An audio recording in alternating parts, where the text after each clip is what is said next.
Part 1. You will hear a female and a male student talking to a female tutor about a self-evaluation form. First, you have some time to look at questions 1 to 6.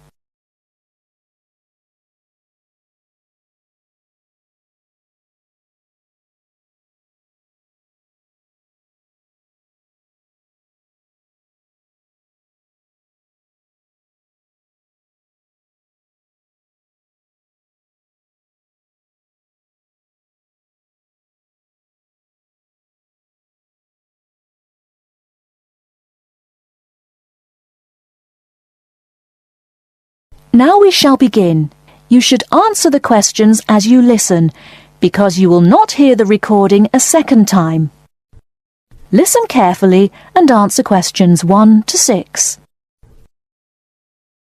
Now, Mark and Anna, I have to say that I thoroughly enjoyed your joint presentation on the application of robotics in a non-industrial setting to the group on the 2nd of December, and it is clear that you have both devoted quite a lot of time and effort to it.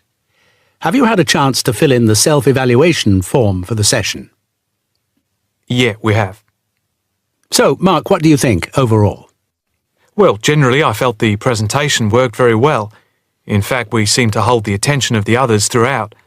And the pace of delivery was fairly even, as were the range of activities we organised. I agree with Mark, but I'm not sure we were comprehensive or academic enough. No comment, really, except that I don't think there was any question of it not being thorough.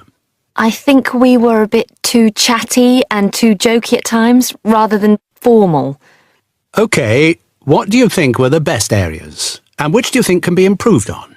Well, everything could have been improved on. I felt very good about the handouts. We'd spent a lot of time putting them together.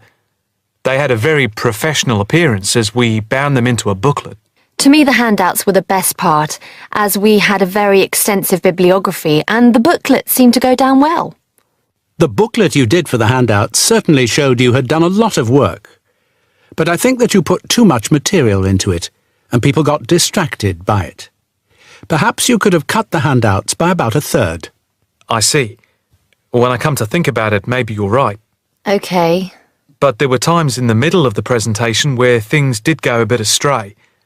I think that was my fault, when I got the PowerPoint slides out of sequence and I had difficulty getting back on track. I also think we rated our technical ability too highly, especially when operating under pressure. I had never done a presentation with technical equipment before, so it was a steep learning curve for me in particular. Yes, I think you could have done with a bit more practice with the equipment beforehand. Before you hear the rest of the conversation, you have some time to look at questions 7 to 10.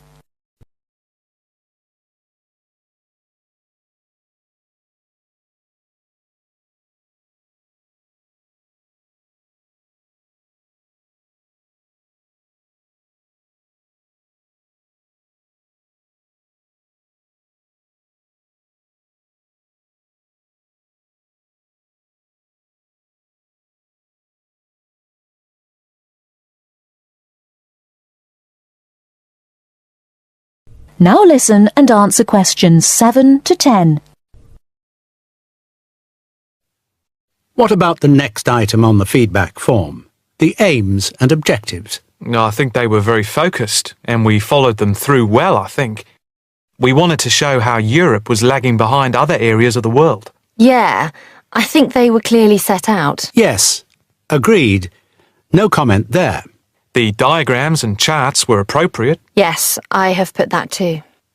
They did work well in helping to illustrate and break up the presentation by cutting down on the number of words and text on the screen. What about delivery?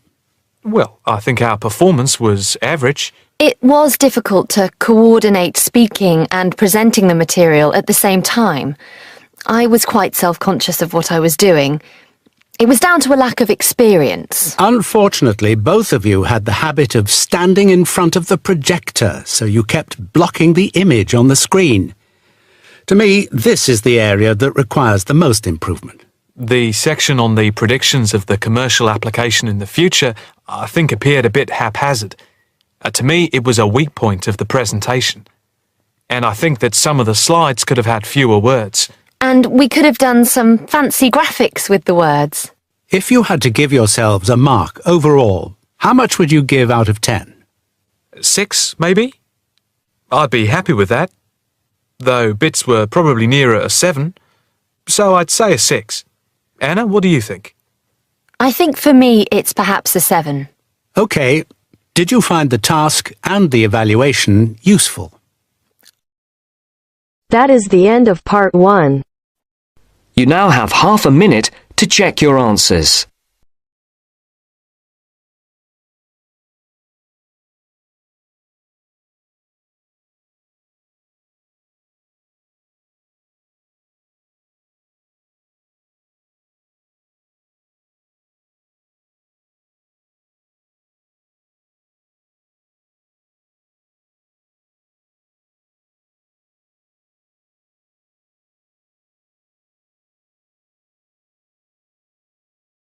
Now turns to part 2.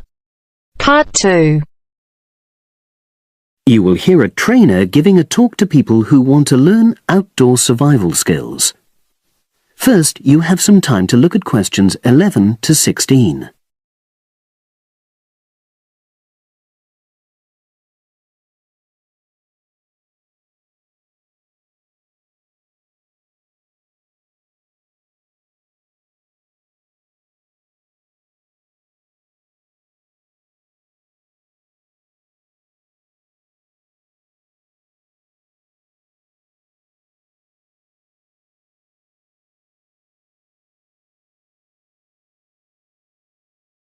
Now listen and answer questions 11 to 16.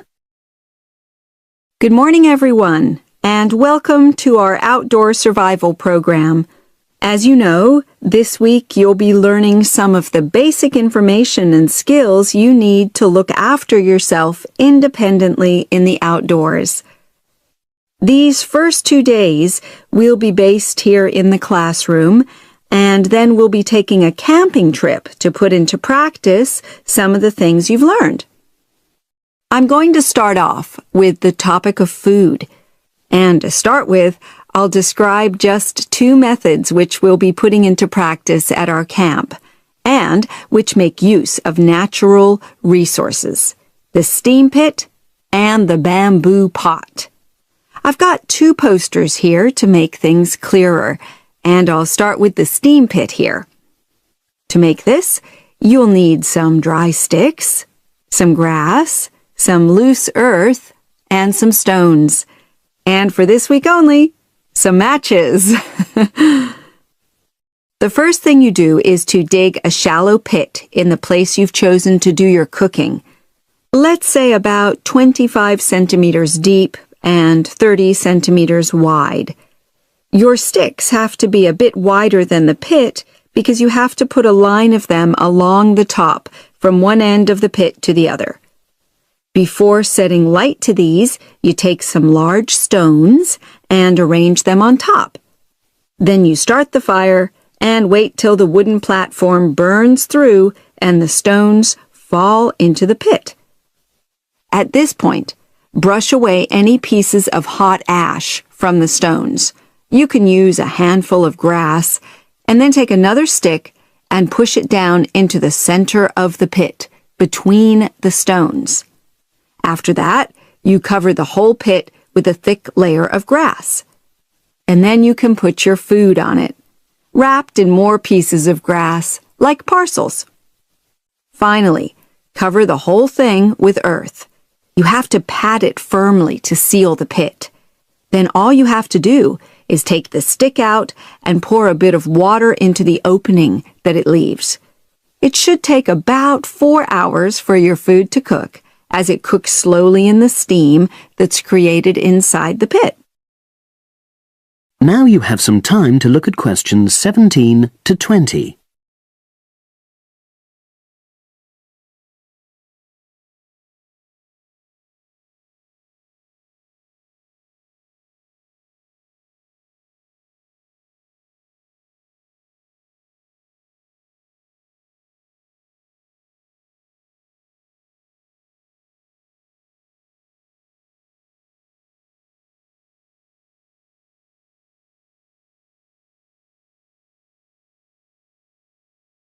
Now listen and answer questions 17 to 20. So, simple but effective. The other method you're going to practice this week is the bamboo oven. Now, the steam pit is ideal in certain conditions because the heat is below ground level. For example, if there's a strong wind and you're afraid a fire might spread. But when it's safe to have an open fire, you can use the bamboo oven method. You get a length of bamboo, which, as you probably know, is hollow and consists of a number of individual sections with a wall in between. You use a sharp stick to make a hole in each of the dividing walls apart from the end one. Then you lean the bamboo over a fire with the top propped up by a forked stick and the bottom sitting on the ground. You pour enough water in the top to fill the bottom section and then light a fire underneath that section to heat the water.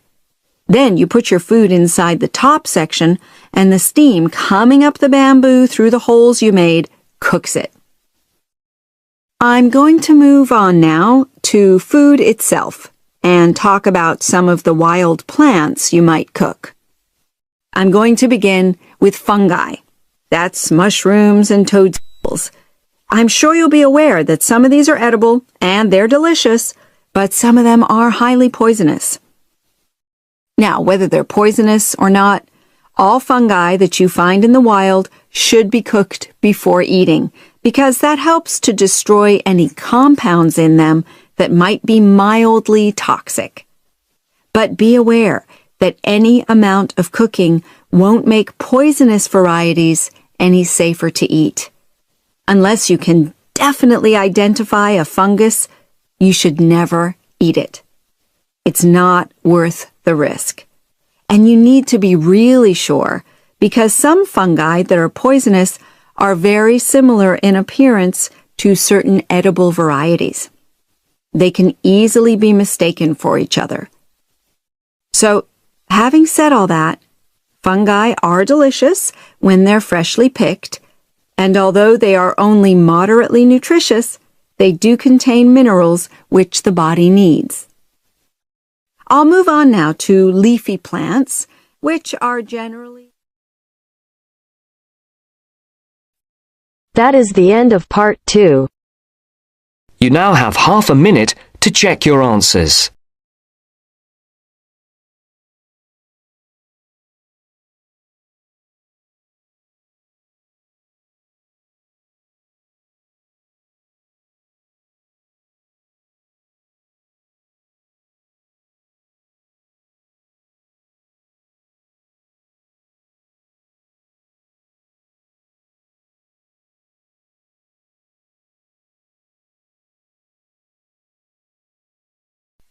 Now turns to part 3.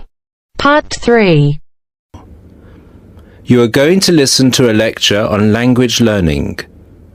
First, you have some time to look at questions 21 to 25.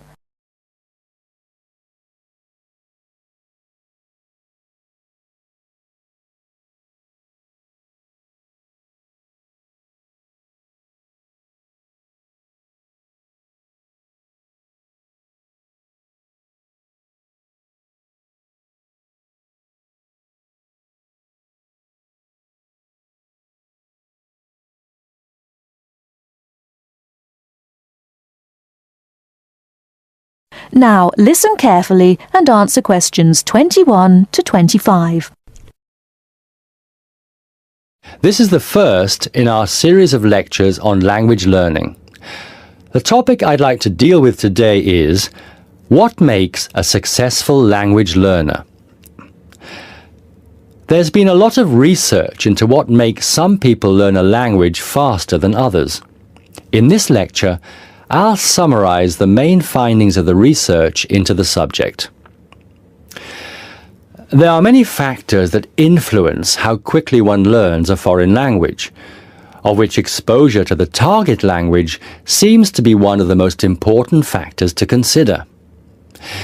It's this factor which determines the speed of learning a language, especially among those people who learn a foreign language outside the classroom. There are more people who did not learn a second language or a third language in the classroom, and I think that understanding how learners successfully learn languages without the help of a teacher can provide us with the key to how to become a successful language learner. Let's look then at the characteristics of a successful language learner. Motivation seems to be one of the key factors. Research into motivation has identified two main types: instrumental motivation and integrative motivation. Instrumental motivation is the kind of motivation that encourages people to learn a language for practical reasons, such as getting a job or passing an examination. Learners with this kind of motivation intend to use the target language as a tool or instrument to help them achieve a goal. Integrative motivation is what encourages learners to learn a language in order to communicate and socialize with others who speak the language. The primary aim for learners with integrative motivation is to use the language to integrate and identify with the community that uses the language. Immigrants, or people who are married to speakers of another language, are motivated in this way. Although most people have mixed motivation, research into language learning and acquisition suggests that integrative motivation produces much better results and is an important characteristic of successful language learners. Before you hear the rest of the talk, you have some time to look at questions 26 to 30.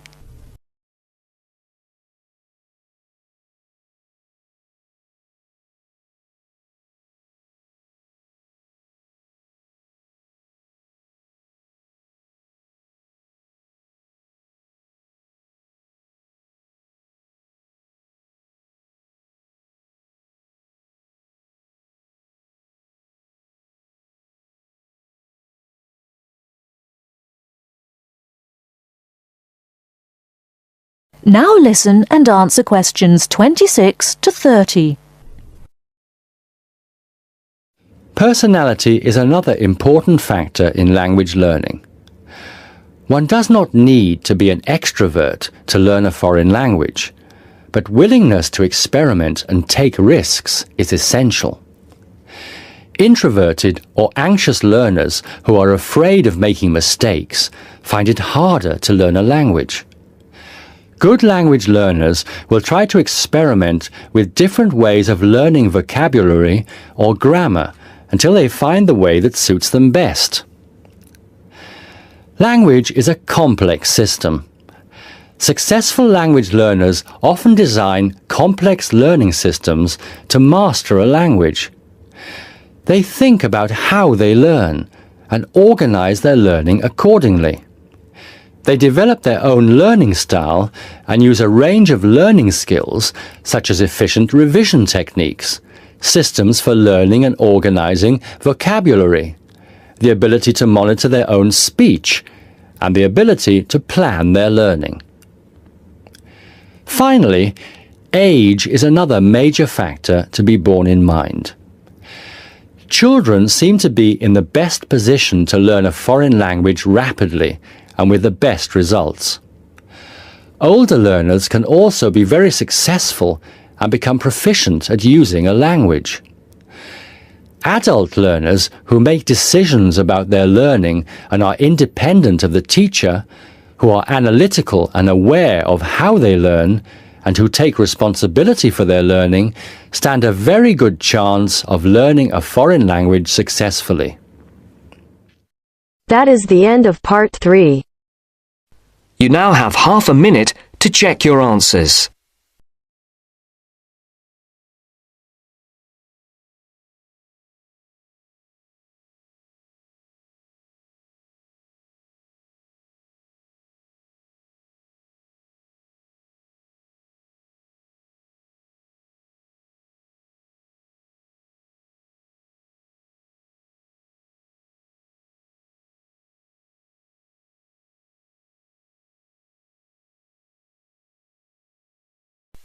Now turns to Part 4.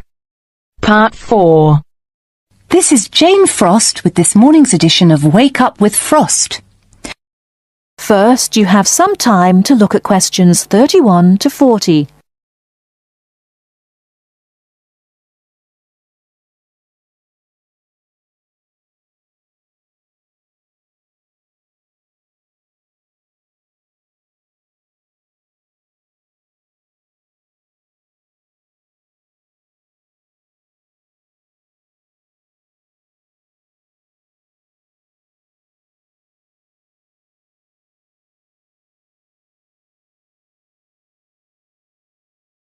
Now listen carefully and answer questions 31 to 40. Good morning. This is Jane Frost with this morning's edition of Wake Up with Frost. As you all know, for the last week we've been running a survey trying to find out what you, the listeners, think is the greatest invention of the last 200 years. The response has been amazing, double the amount we had last year, so thanks to all of you for taking part. We've had about 2,000 responses online and about the same on our phone lines. The lines are now closed, and this morning I can announce what the results were. So, here it is. You, the listeners, have chosen as the greatest technological invention of the past 200 years, and let me not forget to mention that 65% of you voted for this, it's the bicycle. Yes, the bicycle, first invented in 1818, and, would you believe it, the first bicycle was made of wood. The second bicycle had iron wheels. I cannot imagine what that must have been like to ride. It would have kept you fit at any rate. But for me, the best thing about the bicycle was what it did for women's rights. Yes, in the 1890s, it was the bicycle that meant women could change their clothing, start wearing trousers or pantaloons as they were known. Before then, women's clothes had been really uncomfortable, and I'd imagine quite difficult to breathe in. So, thanks to the ordinary bicycle, it was not only the man who wore the trousers in a home. Instead, women could now feel far more equal to their male contemporaries. And I'm sure you'll agree, the bicycle is a great way to get regular exercise, and of course, it's much better for the environment. And today, over 1 billion people all over the world ride bicycles, and for some, it's their only means of getting around from A to B. So, to all you bicycle riders out there, keep up the good work. Coming in a close second with 42% is the computer. I found out something interesting about the computer, which is that really this word first meant someone who did mathematical calculations. Of course, today, with the development of the personal computer, computers are being used for everything from home use to business and even digital photography. I don't know about you, but I can't imagine life without a computer now. I guess closely related to the computer is the internet, and this got 12% of your votes. Maybe, like myself, many of you might think of the internet as being the World Wide Web, but actually the web is only one part of the internet. The internet began as part of the United States military network, but it later began to be used by businesses and academic institutions. Of course, today, the internet has so many uses. We use it for shopping online and entertainment, as well as to find information and send emails. But sadly, there is a darker side to the internet, and some of you have sent me emails about this. Finally, with 5% of your votes, is the radio. We think the radio was invented by Marconi in 1896, and he opened his first radio or wireless factory in the United Kingdom in 1898. In 1906, a man called Reginald Fessenden gave the first radio broadcast from Massachusetts. Ships could hear him at sea, and apparently he played the violin. As yet, listeners, I've spared you from having to listen to my guitar playing. But certainly radio is still important. Let's not forget that it was by radio that the Titanic sent signals to other ships. And with the popularity of TV today, I was secretly pleased so many of you had still placed importance on the radio. So, there you have it, the results of our survey. I think there are still important inventions that were not chosen but deserve a mention. Nuclear power and, of course, communications satellite, something which I am certain will continue to change the face of how we communicate with each other over both long and short distances. In fact, for me, the mobile phone is one of the greatest inventions of the last 200 years, if I think back to my first phone and then I look at what is happening now. Children born today will probably be more likely to have their first experience of the internet on a mobile phone screen rather than a computer monitor. Some of the new mobiles that are now being sold make it just as easy and as quick to find information on the web as on a computer. And let's not forget that mobiles now have digital cameras, word processing facilities, so you can type all your documents, and even personal organisers. I think it's quite possible that the mobile may even replace computers one day. That is the end of part 4. You now have half a minute to check your answers.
Give it to me.